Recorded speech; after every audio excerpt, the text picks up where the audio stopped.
My husband of 7 years had a secret bank account. The name on it wasn't his.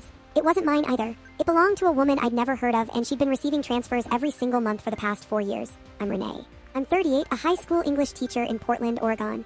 I have a 9-year-old son named Caleb, a mortgage, a vegetable garden I'm terrible at maintaining, and until 6 months ago I thought I had a solid marriage.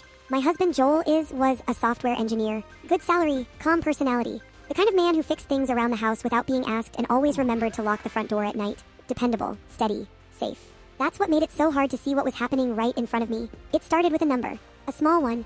$43 charged to our joint account from a florist I'd never heard of on a Tuesday in March. I wouldn't have noticed except I was reconciling our budget spreadsheet, something I do every month, and that charge sat in the wrong column.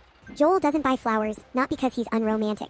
He's actually allergic to most of them. I didn't ask him about it, something told me not to. Instead, I started paying closer attention to the account statements. And the more I looked, the less the numbers made sense.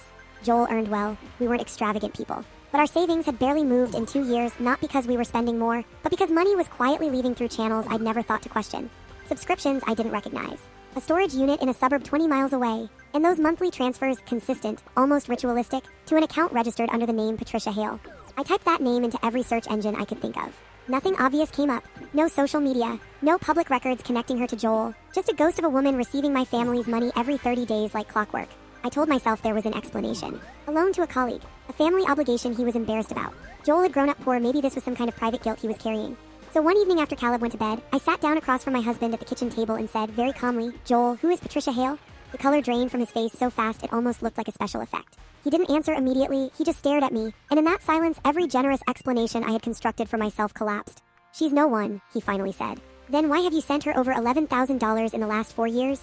He stood up, walked to the window, stood there with his back to me for a long time. What he told me next was not what I expected. Patricia Hale was not a girlfriend. She wasn't a mistress or a secret second family. She was his mother. Joel had told everyone that both his parents died when he was 19. A car accident. That story was the cornerstone of how I understood him.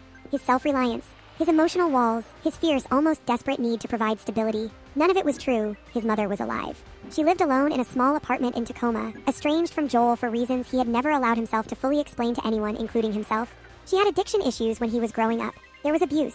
Neglect. Years of chaos that he had survived by building a wall so high and so thick that he eventually just told people she was gone. It was easier than the truth, but she'd gotten sober 8 years ago. She'd reached out. And Joel, without telling me, without trusting me with something this enormous, had been quietly supporting her ever since. I sat with that for a long time. Part of me wanted to feel relieved. He wasn't cheating. He wasn't gambling. He wasn't living a double life in the way I had feared. But the betrayal I felt was real, and it ran deep. Because he had looked me in the eye on our wedding day and built our entire marriage on a foundation with a secret room inside it that I was never allowed to enter. I asked him why he hadn't told me. He said he was ashamed. Of